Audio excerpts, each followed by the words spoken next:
Hello students, आप सबका स्वागत है आज के इंग्लिश क्लास में। आज हम लोग इंग्लिश क्लास में 12 से 13 इंग्लिश के ग्रामेटिकल रूल्स सीखेंगे। ठीक है, सभी वेरी वेरी इंपॉर्टेंट रूल्स हैं।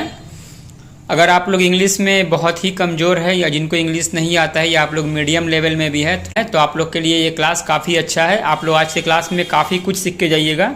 टोटल आपका 12 इंग्लिश के ग्रामर रूल है और 5 important idiom phrase, synonym, antonym, sentence improvement, fill in the blanks, ठीक है, important preposition, one word substitution and spelling test, ये सब। तो चलिए आज का क्लास स्टार्ट करते हैं हम लोग। आज का कंटेंट देख लीजिए, आज के क्या कराने वाले हैं। देखिए इतना सारा कंटेंट है, काफ़ी कुछ कराने वाले हैं। Synonym, antonym, one word substitution. तो चलिए आज का क्लास शुरू करते हैं हम लोग। क्वेश्चन नंबर 1 देखिए, you can not change people but you can definitely change own. इसमें देखिए A B C D E 5 तो पार्ट है सेंटेंस का। अगर कुछ एरर है तो आपको एरर खोजना है, अगर गलती नहीं है तो आंसर होगा ई। और तो देखिए यहाँ पर क्या लिखा हुआ है, ए बी सी डी हम लोग को नहीं पढ़ना है, हम लोग को सिर्फ डायरेक्टली सेंटेंस पढ़ना है। ये पूरा एक सेंटेंस है। You can not change people but you can definitely change own. इसका आंसर है ये वाला डी आंसर होगा, ये है रॉन्ग। क्यों बोलिए? क्योंकि यहां पर आंसर होगा change yourself. You can not change people but you can definitely change yourself. ठीक है, यहां पर ओन नहीं होगा, you can definitely change yourself होगा। 2 number, can you tell me how many eggs and milk he has bought. इसमें error खोजना है आप लोग को, पहले खुद से कोशिश कीजिए। तो देखिए यहां पे आंसर होगा ऑप्शन नंबर सी। क्यों होगा बता दे रहे हैं। देखिए यहां पर मेनी कहां लगता है, मेनी और मच ये 2 वर्ड है। मेनी और मच, मेनी होता है काउंटेबल नाउन, मतलब जिसको हम लोग गिन सकते हैं। ठीक है, काउंटेबल नाउन जैसे एग्स है, इसको हम लोग काउंट कर सकते हैं तो उसके पहले मेनी बैठेगा और मिल्क के पहले बैठेगा मच, क्योंकि मिल्क को हम लोग गिन नहीं सकते। ठीक है, वो अनकाउंटेबल नाउन है। मिल्क क्या है, वो अनकाउंटेबल नाउन है, मतलब हम लोग उसको गिन नहीं पाएंगे। तो अनकाउंटेबल नाउन के पहले होता है मच और मेनी होता है काउंटेबल नाउन से पहले। क्लियर हो गया होगा आप लोग को। Question number 3, her black long hair adds glamour to her looks. इसमें देखिए हर एक क्वेश्चन में आप लोग को हम नया रूल्स के दिए हैं। ठीक है, ये सब रूल रट्टा मारकर याद कर लीजिएगा। ठीक है, बहुत ही इंपॉर्टेंट। इससे पहले भी हम जो क्लास कराए हैं वो सब रूल्स भी याद कर लीजिएगा। इंग्लिश के कॉपी अलग से बना लीजिए। तो देखिए यहां पर आंसर होगा हार ब्लैक लॉन्ग, ये वाला। क्वालिटी में देखिए पहले क्या होता है, पहले आता है साइज, उसके बाद आता है कलर, यही रूल है। तो हम लोग यहां पर लिखेंगे हार लॉन्ग ब्लैक हेयर। ठीक है, पहले लिखेंगे लॉन्ग, फिर लिखेंगे ब्लैक, फिर हेयर। ठीक है, लॉन्ग ब्लैक हेयर, पहले साइज आता है फिर कलर आता है। क्लियर हो गया। Next question, question number 4, either you और ही are happy.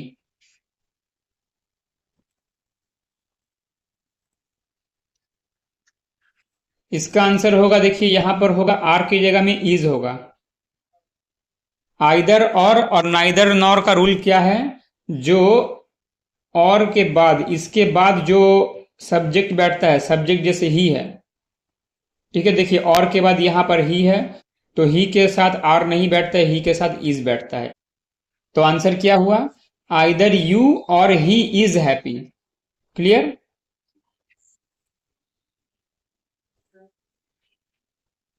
Next 5 number question, he is one of the tallest boy in the class.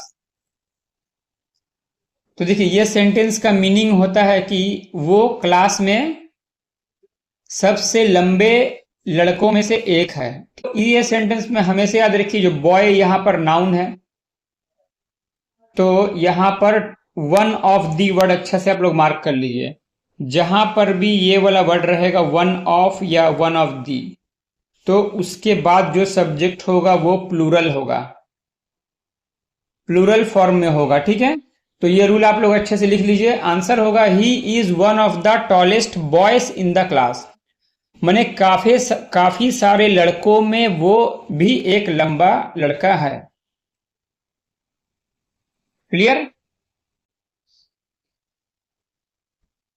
Supposing if he refuses to meet you, what will you do?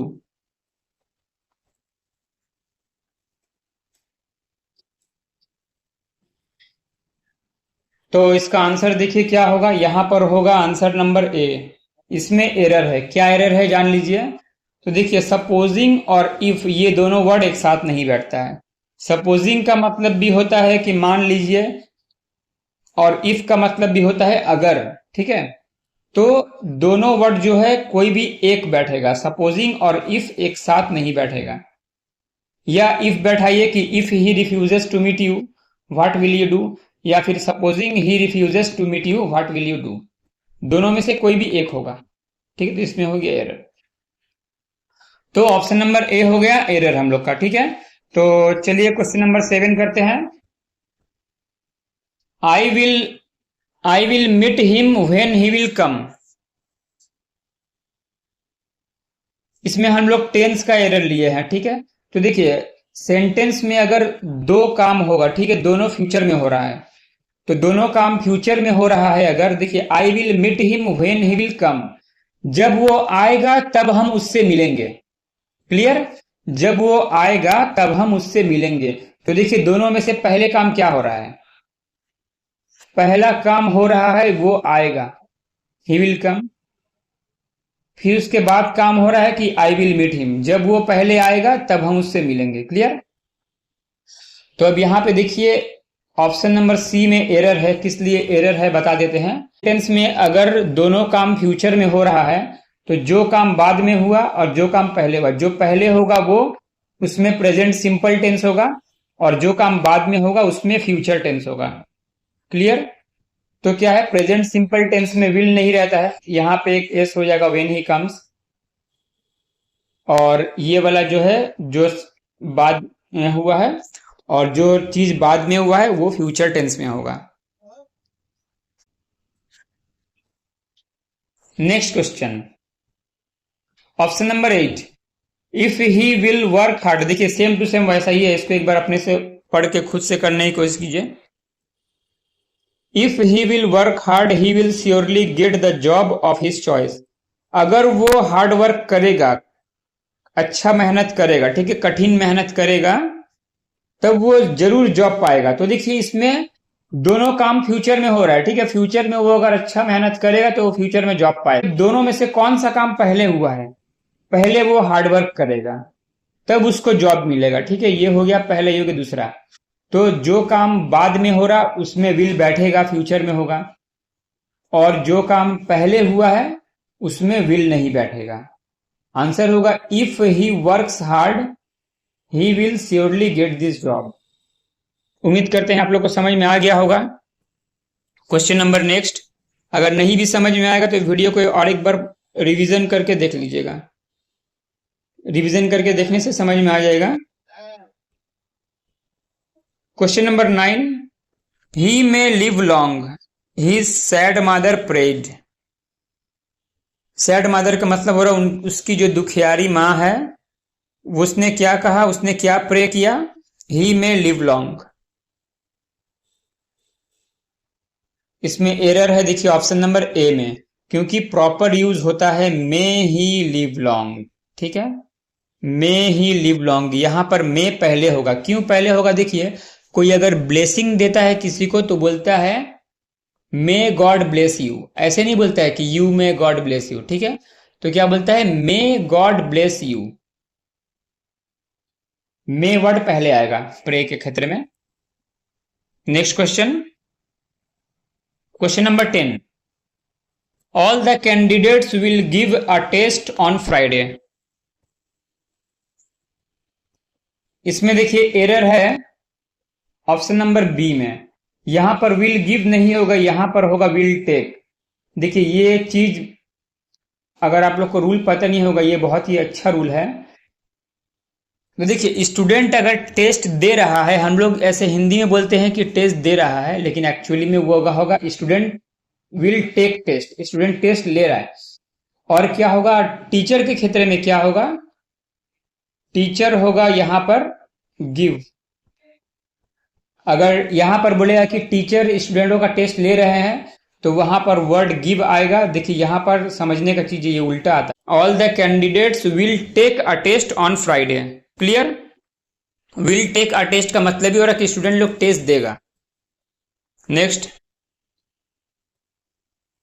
It is a big blunder but we had to ignore it. It is a big blunder, ये बहुत बड़ा भूल है, but लेकिन हम लोग को इसे इग्नोर करना चाहिए। We had to ignore it. तो देखिए यहां पर ऑप्शन नंबर ए में गलती है। देखिए ब्लंडर का मतलब ही होता है बहुत बड़ा भूल, ठीक है। तो ब्लंडर का मीनिंग होता है कि बहुत बड़ा मिस्टेक। ऑलरेडी यहां पर ब्लंडर का मीनिंग बड़ा भूल, तो यहां पर बिग वर्ड नहीं लगेगा, ठीक है। समझ में आ गया होगा आप लोग को, उम्मीद करते हैं। ब्लंडर के साथ कभी भी बिग वर्ड नहीं बैठेगा। Next question, option number 12। He question number 12, he asked me that what had happened।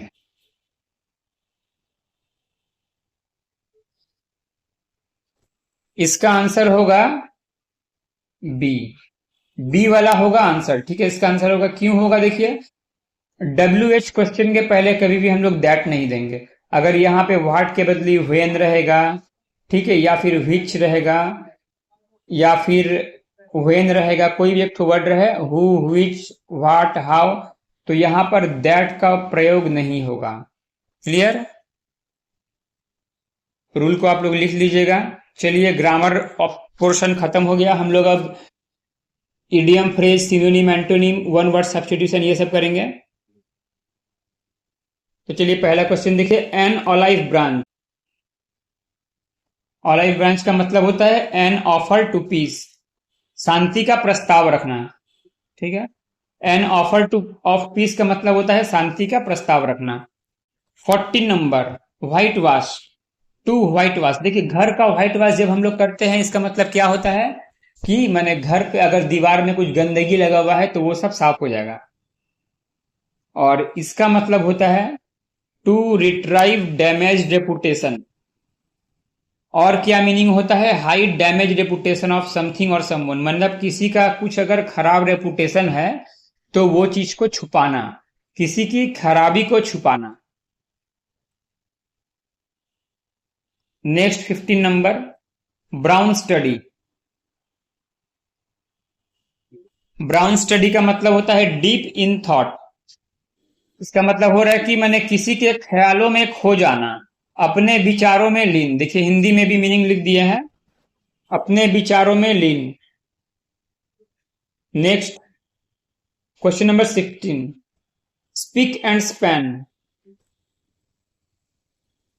Idioms, spick and span, इसका मतलब क्या होता है, नीट एंड क्लीन, ठीक है। नीट एंड क्लीन, एकदम साफ सुथरा। स्पीक एंड स्पैन मतलब नीट एंड क्लीन, साफ सुथरा। Next question 17, to throw up the sponge. To throw up the sponge का मतलब होता है टू एडमिट डिफीट, मतलब हार मान लेना, पराजय स्वीकार कर। तो देखिए यहां पर सरेंडर भी होता है और गिव अप भी होता है। गिव अप का मतलब होता है त्याग कर देना। तो थ्रो अप द स्पॉन्ज का प्रॉपर मीनिंग हुआ सरेंडर कर देना या फिर हार मान लेना। नेक्स्ट सिनोनिम्स आ गया, देखिए टर्ब्यूलेंस। टर्ब्यूलेंस का मतलब होता है अशांति। अशांति यहां पर क्या है, ऑप्शन नंबर आंसर होगा, आप लोग देख लीजिए एक बार, अशांति, ठीक है। ये इसका आंसर होगा ए, एजिटेशन। एजिटेशन का मतलब भी होता है अशांति। अगर यहां पर बोलता आपको एंटोनिम करने के लिए तो उसका आंसर होता काल्मनेस। कामनेस मतलब शांति होता है और टर्बुलेंस मतलब अशांति होता है। इसका आंसर हुआ ए। Next catastrophe. कैटास्ट्रॉफी का मतलब होता है तबाही।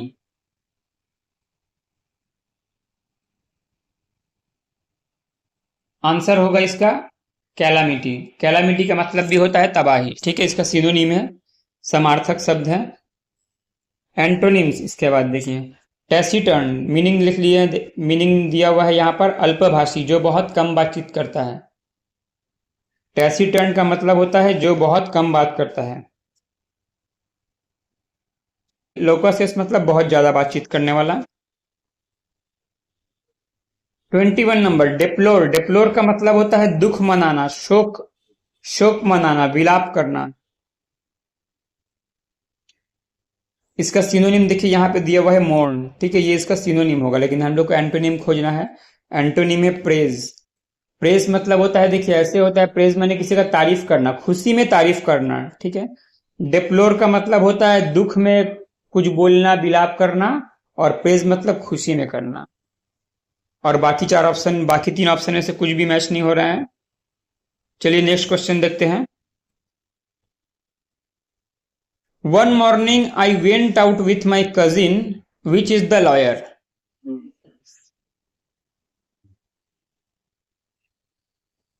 इसमें ए बी सी डी में से कौन सा होगा, इसको सेंटेंस इंप्रूवमेंट करना है। विच इज द लॉयर की जगह में क्या होगा ए बी सी डी में। अगर आपको लग रहा वही सही है तो नो एरर होगा। तो देखिए इसका आंसर होगा हु इज अ लॉयर। तो सबसे पहले देखिए कजिन क्या होगा, हु इज द क्यों नहीं होगा, देखिए तो हम लोग जैसे बोलते हैं कि मेरे फादर एक टीचर है, तो my father is a teacher बोलेंगे, ठीक है, इज ए टीचर, ये नहीं बोलेंगे कि my father is the teacher. Clear. तो इसीलिए यहां पे होगा my cousin who is a lawyer. Next question 23। I saw dash of cattle grazing in the field. देखिए ये सब हम नीचे में बहुत सारे एग्जाम्पल दे दिए हैं, ये सब याद कर लीजिएगा, इसमें से एक आएगा एग्जाम में। कैटल का मतलब होता है गाय का बछड़ा, ठीक है, गाय का बछड़ा या फिर कोई भी जानवर का छोटा बछड़ा जो होता है, पालतू जानवर, तो कैटल जिसको बोलता है वो हर्ड। हर्ड का मतलब होता है झुंड। उसका झुंड अगर जा रहा है तो हम लोग बोलेंगे कि I saw heard of cattle grazing in the field. Clear. उसी तरह से देखिए अगर बीज या एंड, चींटी का अगर ये रहेगा या बीज का रहेगा मधुमक्खियों का, तो स्वार्म ऑफ बीज। बहुत सारा सियार है तो पैक ऑफ उल्व्स, सियार का झुंड है। हाउंड मतलब शिकारी कुत्ता होता है। उसके बाद बहुत सारा आदमियों का रहेगा तो क्राउड ऑफ पीपल या फिर मॉब ऑफ पीपल, ठीक है। तो देखिए इस तरह से आपको याद करना पड़ेगा। Next question number 24, fill in the blanks. We all have dash the widow girl, ठीक है। तो अब सिंपैथी एट या सिंपैथी फॉर या सिंपैथी विथ या सिंपैथी ऑफ, इसमें से क्या होगा, खुद से कोशिश कीजिए एक बार। इसका आंसर होगा sympathy for. We all have sympathy for the widowed girl. We all have sympathy for the widowed girl, ठीक है। We all have sympathy for the widowed girl, sympathy के बाद फॉर लगेगा यहां पर। नेक्स्ट क्वेश्चन देखिए, जिन लोग कंप्यूटर सीखे हैं वो ये आराम से कर पाएंगे। Computer has a cache memory और and my father prefers cash to digital payments.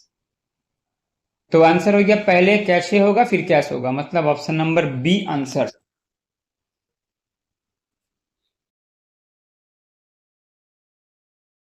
Option question number 26। Don't depend dash others, you must stand on your feet. Depend का बाद क्या बैठता है, कौन सा प्रीपोजिशन बैठता है, डिपेंड का बाद बैठता है ऑन, ठीक है। तो don't depend on others, you must stand on your feet. तुम्हें किसी और पे डिपेंड नहीं होना चाहिए, अपने पांव पर खड़े होना चाहिए, ठीक है। चलिए नेक्स्ट।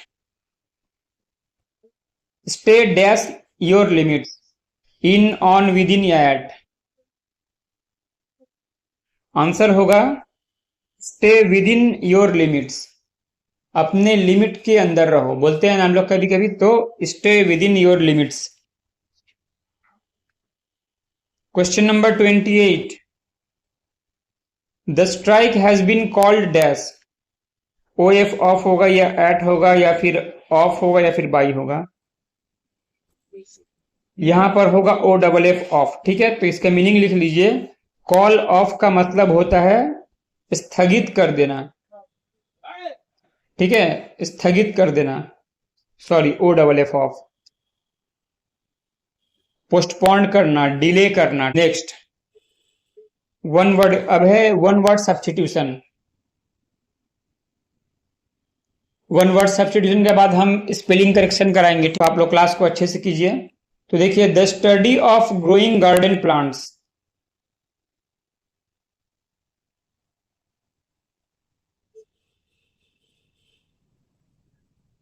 बागान के प्लांट्स की जो स्टडी होती है उसको बोलते हैं horticulture. Next question, traveling from place to place, place to place घूमना, हर जगह घूमना। आंसर हो रहा है traveling from place to place.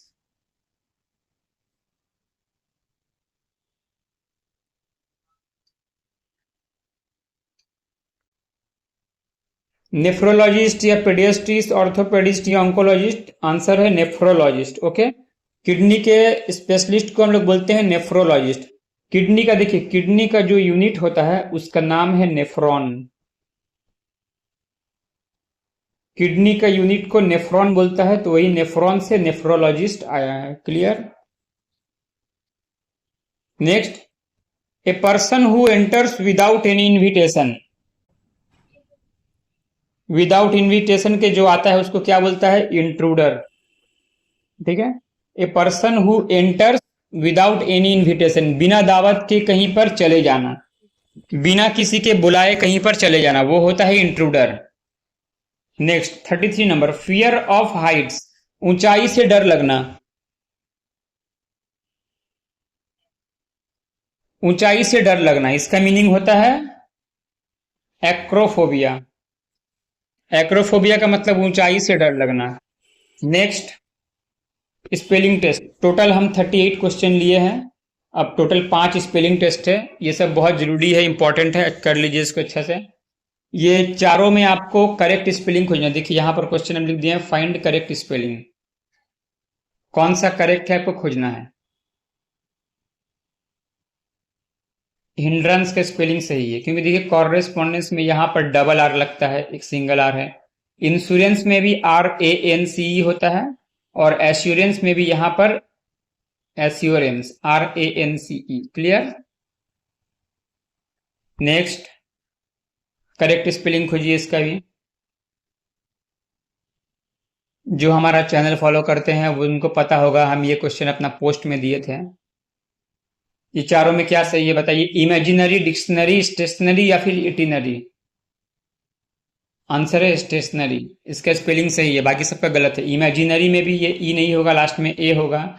Dictionary में भी यहां पर ई नहीं होगा, ए होगा। इटिनरी में भी यहां पर ई नहीं होगा, ए होगा। ठीक है, और स्टेशनरी ये भी सही होता है, और स्टेशनरी का हो STATIONARY जो है वो भी सही है। दोनों का मीनिंग अलग है, दोनों वर्ड सही है। नेक्स्ट, फाइंड करेक्ट स्पेलिंग, इसमें डेफिनेटली का करेक्ट स्पेलिंग खोजना है आपको। 38 तक क्वेश्चन है और 3 क्वेश्चन बाकी है। तो करेक्ट स्पेलिंग है डेफिनेटली का DEFINITELY। तो देखिए यहां पर मिस प्रिंट हो गया, दोनों सही स्पेलिंग दे दिया। ए और बी में दो स्पेलिंग जो दिया है वो दोनों ही सही है। DEFINITELY, ठीक है, डेफिनेटली। ये एक मिस प्रिंट हो गया है, दोनों सही स्पेलिंग हो गया। Next question,